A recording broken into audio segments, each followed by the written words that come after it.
বাংলাদেশের প্রধানমন্ত্রী তারেক রহমানকে দ্বিপাক্ষিক সফর এবং ব্রিক্স সম্মেলনে অংশগ্রহণে ভারতের পক্ষ থেকে আমন্ত্রণ জানিয়ে আলাদা চিঠি পাঠানো হয়েছে বলে জানিয়েছেন দেশটির পররাষ্ট্র মন্ত্রণালয়ের মুখপাত্র রণধীর জয়সওয়াল। একই সাথে শেখ হাসিনার প্রত্যার্পণ নিয়ে বিদ্যমান নিয়মগুলো ভারত পর্যালোচনা করছে বলেও জানিয়েছেন তিনি। ওদিকে ওসমান হাদি হত্যার আসামিদের বাংলাদেশে ফেরানোর বিষয়টি আইনি প্রক্রিয়ার অংশ বলেও জানান জয়সওয়াল। মঙ্গলবার সাপ্তাহিক প্রেস ব্রিফিংয়ে তিনি এই তথ্য জানান। ওদিকে সোমবার বাংলাদেশের প্রধানমন্ত্রীর সাথে ঢাকাস্থ ভারতীয় হাইকমিশনার দীনেশ ত্রিবেদীর বৈঠক হয় বলে ব্রিফে উল্লেখ করেন জয়সওয়াল। জানান, সেই বৈঠকে দ্বিপাক্ষিক স্বার্থ সংশ্লিষ্ট বিষয় নিয়ে আলাপ হয়েছে।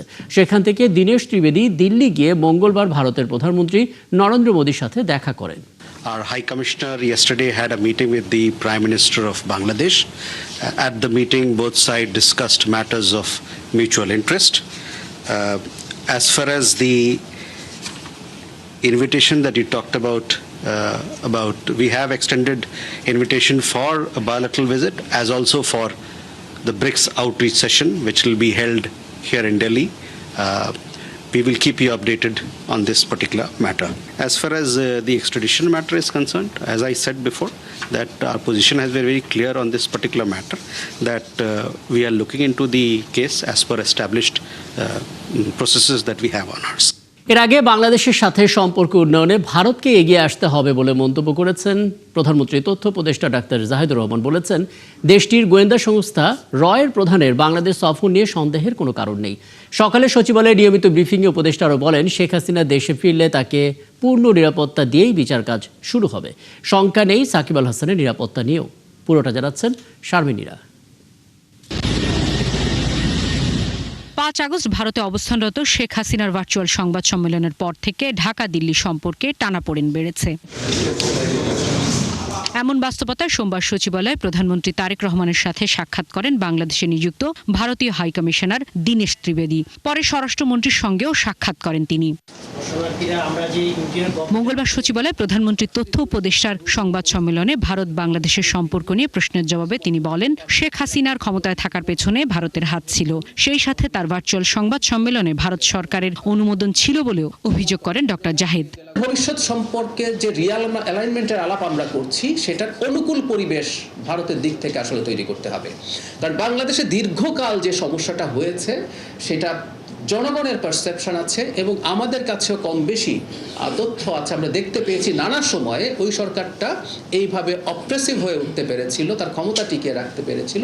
তার সাথে ভারতের এক ধরনের যোগাযোগের ব্যাপারে জনগণের মধ্যে শক্ত বক্তব্য আছে, সন্দেহ আছে।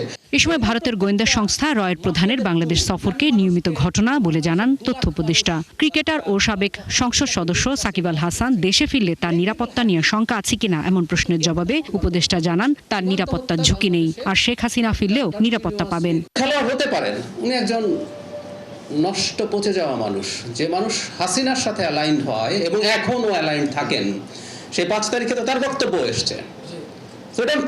উনি কত নামি, কত সুনাম তার আছে, এসব ফালতু কথা উনি বলেন আসলে সরকারকে কিছুটা চাপে ফেলার জন্য। সে তো আর হাসিনার চেয়ে বড় অপরাধী না।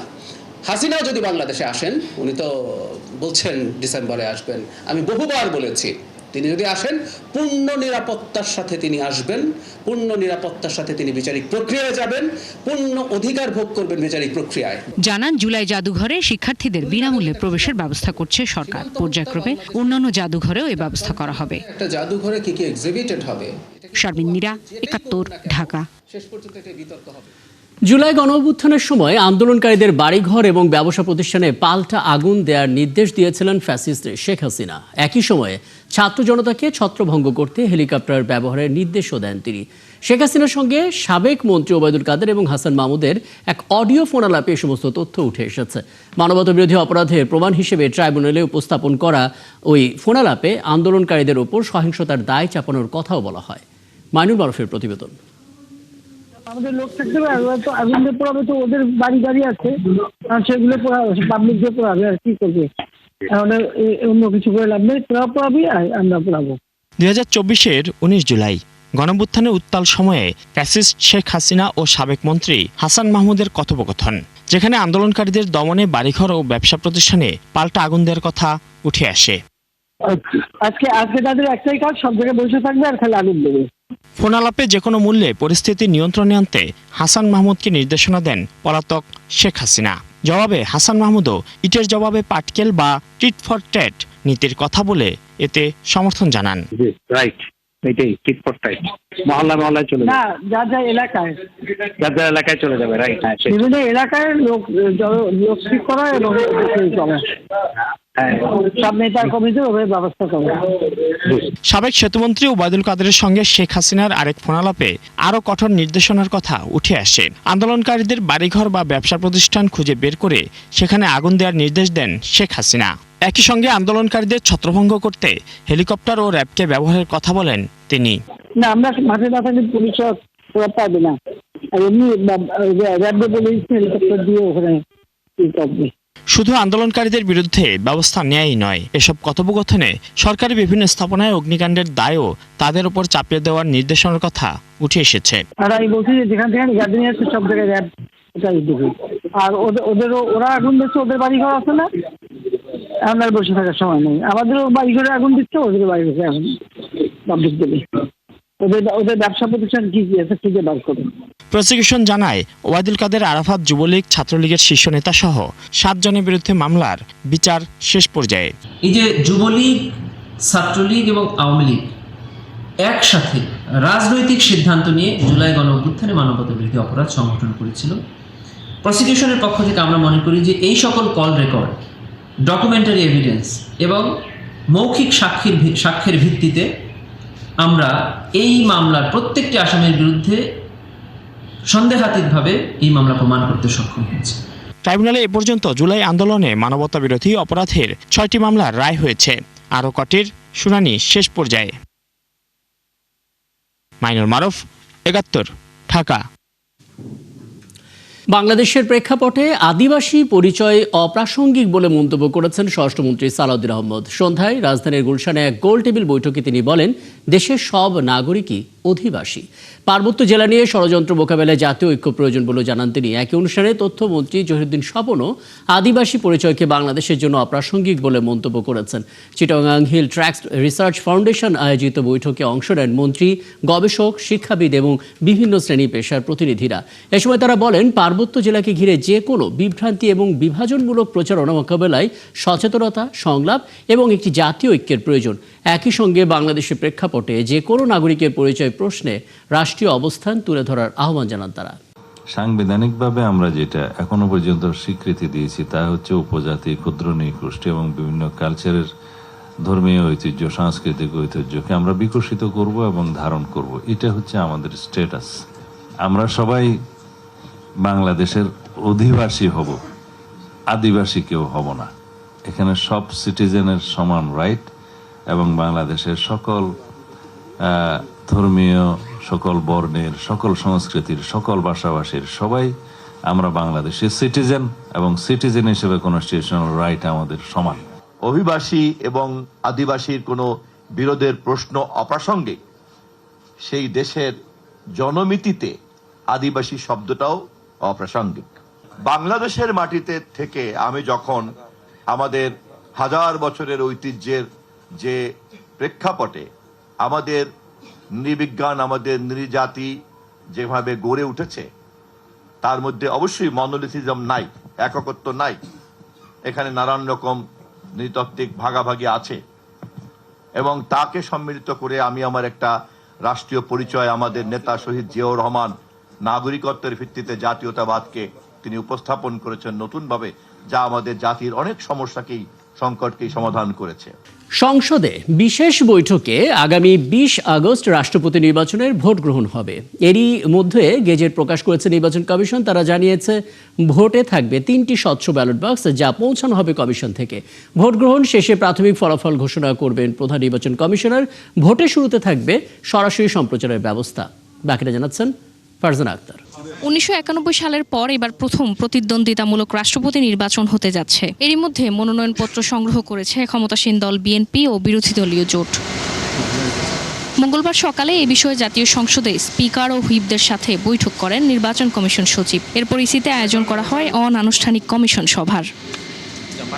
পরে ইসি সচিব জানান 20 আগস্ট ভোট গ্রহণের দিন সংসদে 3টি স্বচ্ছ ব্যালট বক্স সরবরাহ করবে কমিশন। দুপুর 2টায় শুরু হয়ে বিকেল 5টায় ভোট গ্রহণের সাথে সাথে শুরু হবে গণনা ও প্রাথমিক ফল প্রকাশ। অধিবেশন কক্ষে মাননীয় সংসদ সদস্যরা তারা স্ব অবস্থানে তাদের আসনে বসবেন। আমরা যারা সহায়ক কর্মকর্তা থাকব, আমি সহ আমরা তাদের কাছে ব্যালট পেপারটা পৌঁছে দেব। পৌঁছে দেওয়ার পরে তারা তাদের যা মনোনীত তাদের প্রার্থীকে স্বাক্ষর করে চিহ্নিত করে সামনে 3টা ব্যালট বক্স রাখার কথা বলা হয়েছে। 3টা ব্যালট বক্সের যে কোনোটাই তারা ভোট কাস্ট করবেন। তার সময় যখন ভোট গ্রহণ শেষ হবে আমরা তাৎক্ষণিকভাবে ওখানে কাউন্টিংটা করব। ওই যে জায়গায় ভোট বাক্সগুলো রাখা আছে ওইখানেই আমরা কাউন্টিংয়ের ব্যবস্থা করা হবে। করবেন নির্বাচনকর্তা যে সিইসি স্যার, ওখানে অ্যানাউন্স করে আমরা সচিবালয়ে এসে বাকি গেজেটটা করব। ব্যালটের বাম দিকে থাকবে ক্রমিক নম্বর, ভোটারের নাম, বিভক্তি নাম্বার ও ভোটারের স্বাক্ষর, আর ডানে থাকবে প্রতিদ্বন্দ্বী প্রার্থীর নাম। ব্যালট পেপারে 2টা পার্ট, একটা মুড়ি আর একটা হচ্ছে ভোট। মুড়িতে 4টা তথ্য থাকে, ব্যালটে ক্রমিক, তারপরে থাকে আপনার যিনি ভোটদাতা তার নাম, তারপরে থাকে বিভক্তি নাম্বার, আর তারপরে একটা স্পেস আছে যেখানে আপনার তাকে স্বাক্ষর করে ব্যালটটা নিতে হবে। আর ডান দিকের সাইডটা যেটা ব্যালটটা, সেই ব্যালটটায় ওনাকে যারা প্রতিদ্বন্দ্বী প্রার্থী তাদের নামটা থাকবে এবং তার পাশে স্পেস দেওয়া আছে, সেই স্পেসে ওনারা পূর্ণ নাম লিখে স্বাক্ষর করবেন। সহায়ক কর্মকর্তা হিসেবে নির্বাচন কমিশন থেকে 20 জন ব্যক্তি উপস্থিত থাকবেন। ভোটের শুরুতে থাকবে সরাসরি সম্প্রচারের ব্যবস্থা। ফারজানা আক্তার, 71, ঢাকা।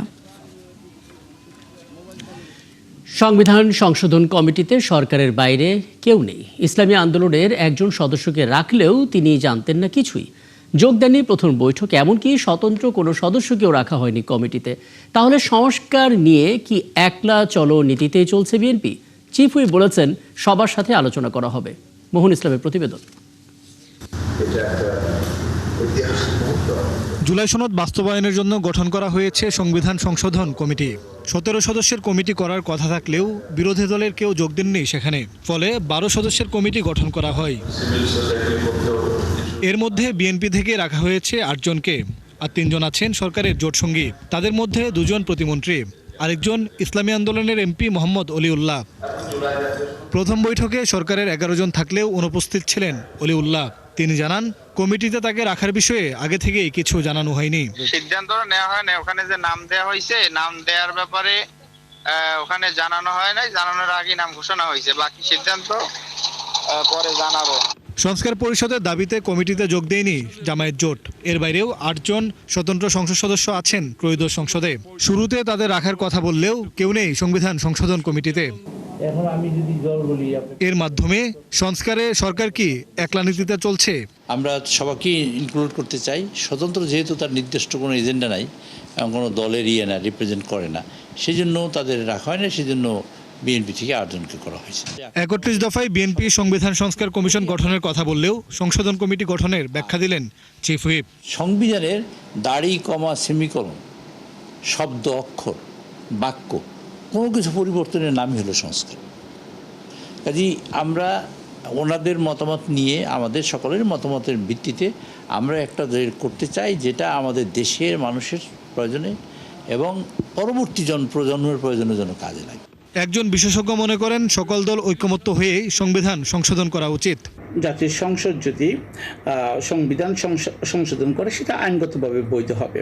সেখানে বিরোধী দলের অংশগ্রহণ যদি না থাকে তাও আইনগতভাবে বৈধ হবে, কিন্তু রাজনৈতিকভাবে এটা বৈধ হবে না যদি না আপনার বিরোধী দলের অংশগ্রহণ থাকে, যদি না আপনার জনগণের সমর্থন থাকে।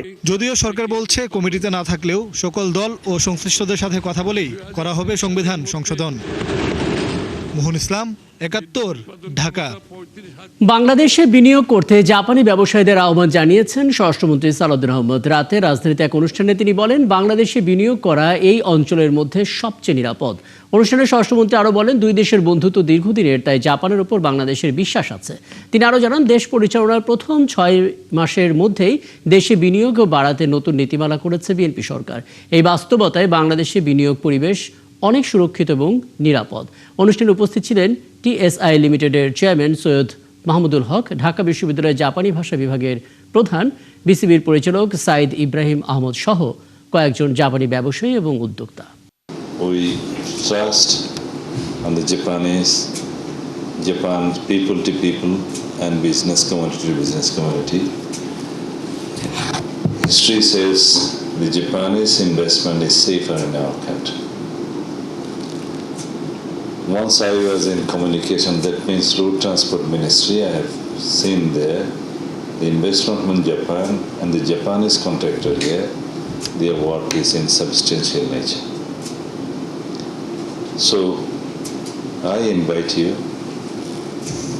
on behalf of the Bangladesh government that the investment in Bangladesh is more safer than any other country in this region.